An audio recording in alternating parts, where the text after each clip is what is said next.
2026-এর বিধানসভা নির্বাচনের প্রথম দফার ভোট কিন্তু হয়ে গেল নির্বিঘ্নেই বলা চলে। ভোটার্থীরা কি বলছেন এবারের ভোট দিয়ে? কারণ বলা হয়েছিল এইবারের ভোট হবে সম্পূর্ণ আলাদা। সে কি সম্পূর্ণ আলাদা হয়েছে? প্রথম দফা ভোট গ্রহণ শান্তিপূর্ণভাবে হয়ে গেল শিল্পাঞ্চল জুড়ে। 2026-এর বিধানসভা নির্বাচনের ভোট হবে হিংসামুক্ত দাবি করে আসছিলেন নির্বাচন কমিশনার। সকাল থেকেই ভোট গ্রহণ কেন্দ্রে ভোটার্থীদের লম্বা লাইন। ভোটার্থীরা জানাচ্ছেন তাপমাত্রার পারদ বাড়ার আগে যাতে ভোটটা দিয়ে বাড়ি পৌঁছতে পারে, সেই কারণেই সকাল থেকে আসা। ভোটের শেষে ভোটার্থীরা জানাচ্ছেন, আমি প্রথম এবারে প্ল্যান করেছিলাম আমি ফার্স্ট ভোট দেবো। আমি 5:30টায় উঠে এসে এখানে ভোট দিয়েছি। হ্যাঁ, আমি প্রথম ভোট দিয়েছি এবং খুব এনজয় করলাম, খুব ভালো লাগলো। ভোট কেন্দ্রটা কিভাবে সাজানো হয়েছে? দারুণ সুন্দর, দারুণ সুন্দর, খুবই সুন্দর, মানে ভাষা প্রকাশ করা যাবে না। খুব এখানে ঠান্ডা, এখানে মানুষ হানাহানি চায় না, কোনো কিছু চায় না, সুস্থ হয়ে ভোট হচ্ছে, ভোট হবে। এখানে 261টি পার্ট, দুর্গাপুর 276, দুর্গাপুর পূর্ব কেন্দ্রের 261, 262, 263 এবং 264।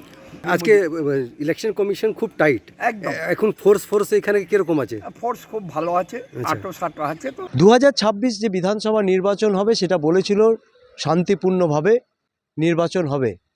সত্যি কি তাই হয়েছে? আমরা জেনে নেব যারা ভোট দিয়েছেন তারা কি বলছেন। এবারের যে নির্বাচন সেটা কি সম্পূর্ণ আলাদা? লোক স্বতঃস্ফূর্তভাবে এসছে, স্বতঃস্ফূর্তভাবে গেছে। খুব সুন্দর, সবাই ইলেকশন কমিশনের উপরে খুব খুশি। হ্যাঁ, যে আমরা এইভাবে ভোট দিতে পেরেছি। অ্যারেঞ্জমেন্ট এখানে খুব সুন্দর করেছে ইলেকশন কমিশন।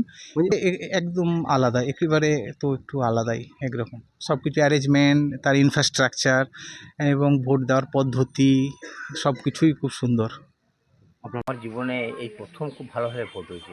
মানে কেউ বলতে পারে না যে আমার ভোটটা কেউ দিয়ে দিল। অন্যবারে যেটা হয়ে থাকে বিভিন্নভাবে সারা জীবনের ইতিহাসে বলতে পারি, আমি প্রিজাইডিং অফিসার ছিলাম ওই জায়গায়। এরকম শান্তিপূর্ণ এবং অবাধ সুষ্ঠু ভোট এই জীবনে আমার প্রথম অভিজ্ঞতা।